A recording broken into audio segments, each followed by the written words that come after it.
Right now, somewhere in your house, there might be a cat working on the exact same patch of fur over and over until there is nothing left there but bare skin.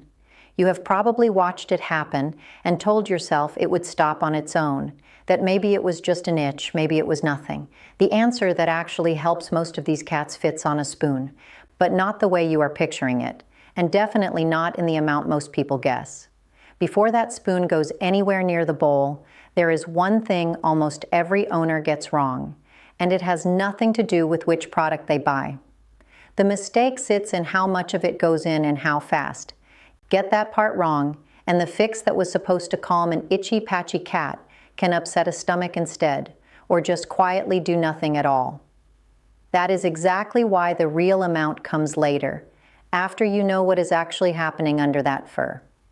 If you are watching this because your own cat has a bald spot somewhere or keeps going back to the same stretch of skin, drop a comment with where you are watching from tonight. It helps to know how many of us are staring at the same thing on our couches right now. Here is the part that usually gets missed first. If you have been blaming yourself, wondering what you changed, what food you switched, whether you should have brushed more, you can let that go. A skin problem like this builds slowly, quietly, long before it is visible enough to notice. The fact that you caught it, that you are here trying to understand it instead of shrugging it off, already puts you ahead of a lot of cat owners. That is not a small thing.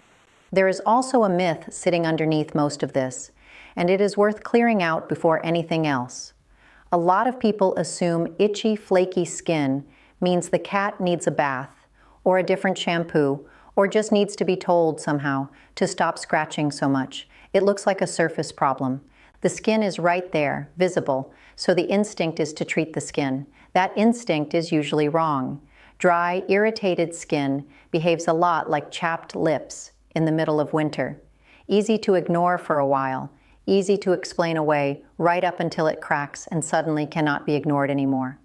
A cat's skin barrier works the same way, quietly losing ground long before a bald patch makes the problem obvious. Most chronic itch in cats does not start on the surface at all. It starts underneath, with the immune system reacting to something, flea saliva, a protein in the food, an allergen drifting through the house, and that reaction shows up on skin that is already running low on the fats. It needs to stay calm and flexible. Bathe that skin, too often in fact, and you can strip away the little bit of natural oil it had left, which tends to make the itching worse, not better. And here is a smaller myth riding along with the big one.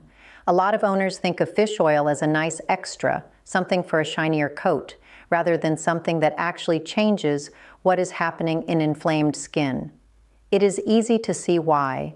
The bottle sits next to shampoos and brushes and grooming wipes, so it gets filed away as cosmetic, when the truth is, it works directly on the inflammation, which is the whole reason this video exists. So picture the skin for a second, the way it actually behaves. Healthy skin holds together because of fatty acids built right into it, the way flexible material stays flexible instead of cracking. When something irritating touches that skin, a flea bite, a food protein the immune system does not like, the body releases compounds that make nerve endings fire more easily. That firing is what gets felt as itch. Here is the part that explains why the itch never seems to fully go away on its own. Skin that is short on omega-3 makes more of those inflammatory compounds, and it heals slower once it is irritated. So the cat scratches, the skin gets more inflamed, the itch gets worse, and the cat scratches again. It is a loop, the same way a hinge gets louder, the more it is used without ever being oiled. Oil that hinge properly, and it stops complaining. That is essentially what EPA and DHA do. Those are the two active fats in fish oil, the ones that calm inflamed skin from the inside instead of trying to soothe it from the outside with a shampoo. Omega-3 is just the family name for that group of fats, and it happens to be the one ingredient missing from a lot of bowls. Dermatitis, if you hear that word from a vet, just means inflamed, irritated skin. Alopecia means patchy hair loss, usually from all that extra licking in one spot. None of that is complicated once it is laid out. What matters more right now is what it actually looks like on your own cat, because a lot of this hides in plain sight until it does not anymore. Grooming itself is completely normal. Cats do it constantly, and most of it means nothing at all. What is different is a cat working the exact same spot over and over until the fur there gets thin or disappears entirely. Bald patches on the belly, the inner thighs, or the lower back often start as ordinary itch and slide into something closer to a compulsive habit, one that keeps going even after the original trigger has faded. Small scabs or crusty little bumps scattered along the neck and back are worth paying attention to as well. Vets sometimes call this miliary dermatitis, and it shows up more than people expect, strongly tied to flea allergy even in cats where nobody has actually spotted a flea. One bite is often enough to set off days of reaction in a sensitive cat, which is part of why flea prevention matters even for cats that never go outside. Then there is hair loss that comes in a ring shape, a patch that looks almost too neat to be random. That pattern can point toward ringworm, which, despite the name, is a fungal infection, not a worm, and it needs proper confirmation because it can spread from a cat to the people and other pets in the house. This is one of the moments where guessing at home is not enough, and a veterinary visit is the right next step, not a failure of home care. Scratching at the head or ears, especially paired with head shaking, deserves a closer look too. A quick scratch here and there is nothing. A cat that scratches until the skin actually breaks is telling you something more urgent, and that crosses the line from home care into needing attention sooner rather than later. And then there is the one sign that should never wait. Open sores, oozing skin, or a smell coming off a patch of skin is never just part of normal grooming. That combination usually means infection has already set up on top of whatever started the irritation in the first place, and that calls for a veterinary visit, not another home remedy layered on top. Here is where it tends to go if none of that gets addressed, because this rarely stays still. Mild irritation that gets ignored tends to settle into a fixed licking habit, the kind that keeps running almost on autopilot because the itch-scratch loop has reinforced itself so many times. Persistent licking wears the fur down further, and the constant moisture from all that grooming gives bacteria or yeast an opening in skin that is already damaged. Once that happens, the itch gets worse, not better, and sores can start forming, sometimes needing treatment that goes well beyond anything a bowl addition can fix on its own. In a cat with an unaddressed flea problem or a food allergy sitting underneath it all, that inflammatory cycle can turn chronic, and it can stay hard to calm down even after the original trigger is finally dealt with. That is the part that makes early action worth it, before any of that has a chance to build. There is a wider connection worth knowing too, since chronic skin inflammation rarely stays isolated to just the skin. A large share of a cat's immune activity actually centers around the gut lining, so a gut that is out of balance can quietly show up as reactive, itchy skin on the outside. Skin that stays inflamed for a long stretch also tends to disrupt sleep and appetite, since ongoing discomfort touches both. Supporting the skin barrier with the right fats is not just about a shinier coat. It tends to reflect calmer inflammation throughout the whole cat, not one isolated patch of fur. Picture a cat like Mochi, a 5-year-old who had been chewing one spot on her lower back, down to almost nothing for about 2 months. Her owners had assumed it was stress, maybe boredom, something that would pass. Once daily fish oil went into her food and her flea prevention was confirmed to be current, the licking slowed within about 3 weeks, and by 6 weeks, the fur on that spot had mostly filled back in. Another cat, older, with dry patches and a handful of small scabs scattered across her back, showed better coat texture within about a month of consistent fish oil, though those scabs turned out to need an actual visit to the vet, who confirmed flea allergy dermatitis as the underlying cause. Neither story is a guarantee. What they show is how the oil and the visit to a vet tend to work together rather than one replacing the other. That brings us to what actually goes in the bowl, and this is the part worth slowing down for, because the details matter more than the ingredient itself. The ingredient is fish body oil, specifically one with a good combined amount of EPA and DHA. Salmon oil, sardine oil, and anchovy oil are the common versions worth looking for. What you want to avoid is cod liver oil, and it is worth being direct about why, because it is easy to grab the wrong bottle at the store.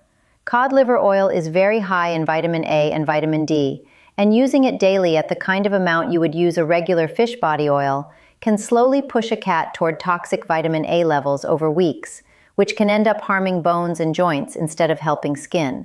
A plant oil like flaxseed is not the answer either, since cats convert those plant fats into usable omega-3 quite poorly. The fish itself already did that conversion work, which is why it works so much better. Now the actual amount. As a general guide, cats tend to do well on roughly 20 to 50 milligrams of combined EPA and DHA per kilogram of body weight each day.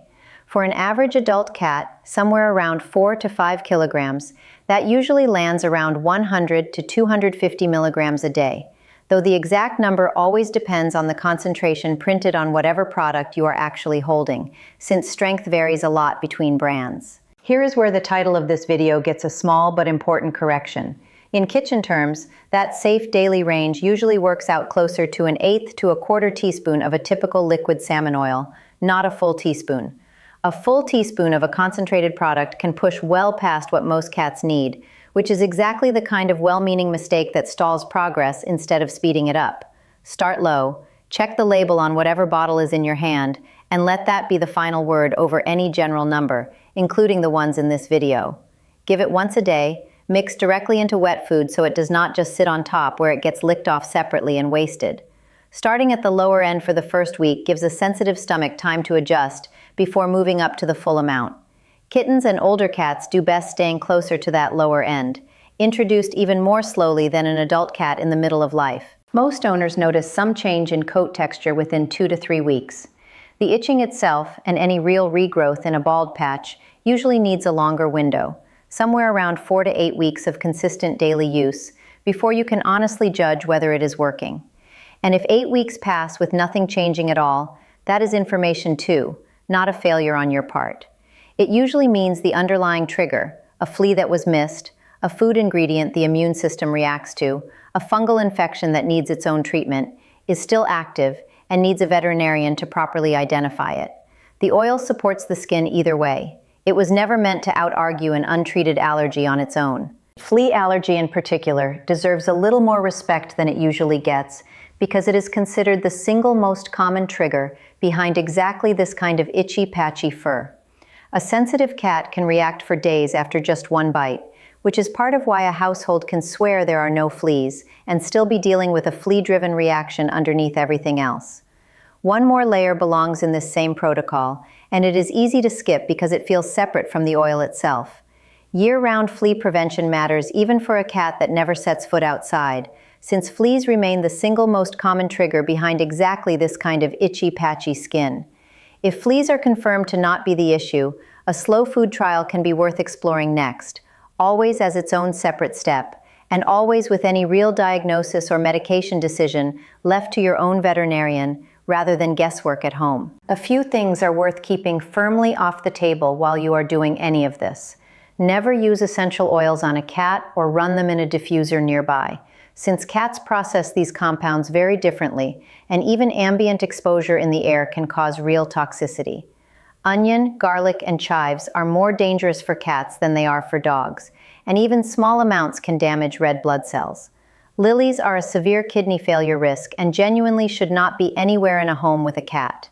Human pain medication, acetaminophen or ibuprofen, can be fatal to a cat in doses that would barely register for a person. Flea products made for dogs, especially anything containing permethrin, should never touch a cat. Grapes, raisins, xylitol, and chocolate stay on the avoid list too. Frequent raw fish carries its own risk, since an enzyme in it can deplete thiamine over time, so cooked fish or a proper supplement is the safer route. And plain cow's milk, despite the old image of a cat lapping up a saucer of it, tends to upset a lot of adult cats' stomachs rather than helping anything. It is worth saying plainly, too, that pet aisles are full of expensive medicated shampoos and specialty diets marketed as the answer to itchy skin. A large share of chronic feline itch actually responds to something as basic as the right fatty acid, added consistently at the right amount. A lot of what gets sold leans on the idea that this problem is complicated and needs a premium product line to fix. More often, the real story is simpler: a skin barrier missing one nutrient, paired with a trigger, usually fleas, that never got fully addressed. That is not some hidden conspiracy. It is just that a bottle of fish oil does not carry the same profit margin as a specialty prescription diet. If the itching is severe, spreading, or comes with open sores, ring-shaped hair loss, or any smell, fish oil alone will not resolve that, and it should not be expected to. That situation calls for a veterinary visit to check properly for fleas, mites, ringworm, or a food allergy that might need a real elimination diet to identify. The same goes for bleeding skin, sudden hair loss over a large area, or scratching intense enough to disrupt sleep at night. None of that is a sign that home care failed. It is simply outside what home care was ever meant to handle on its own. If this is the first thing that has actually made sense of what you have been watching your own cat deal with, hitting subscribe means you will not miss the next one. And the like button genuinely helps this reach more owners who are staring at the same bald patch tonight, wondering if it is nothing. There is one more habit worth building in alongside the oil itself, because it protects everything else you just did. Do not add the fish oil in the same week as a new food, a new treat, and a new litter all at once. A cat's stomach, more sensitive about change than a dog's tends to be, does not handle several new things landing at the same time particularly well, and that usually shows up as loose stool, or a cat that suddenly refuses the bowl altogether, with no clear way to tell which change actually caused it. Start with the fish oil on its own for a week or two. Let that settle in first. Then, if a food trial ends up being the next step, introduce it separately, one change at a time, the same way you would ease into a new pair of shoes instead of wearing them all day on the first try. Tell me in the comments, one word, where your own cat itches the most: ears, belly, or back. It takes 10 seconds to type, and it is a good excuse to actually go look tonight instead of assuming it is nothing. Whatever that number turns out to be, and whichever spot your cat favors, that is worth watching for the next few weeks, not worrying over. Most of this responds, slowly and quietly, to something as simple as the right fat in the right amount, paired with the pieces that actually need a vet's eyes rather than a spoon. If sticking around for more of this sounds right, subscribing costs nothing, and the like button really does help more owners staring at a bald patch tonight find their way here too. And after everything you just sat through, go find your cat, wherever they have curled up tonight, and give them a soft little scratch under the chin, right where they cannot quite reach on their own.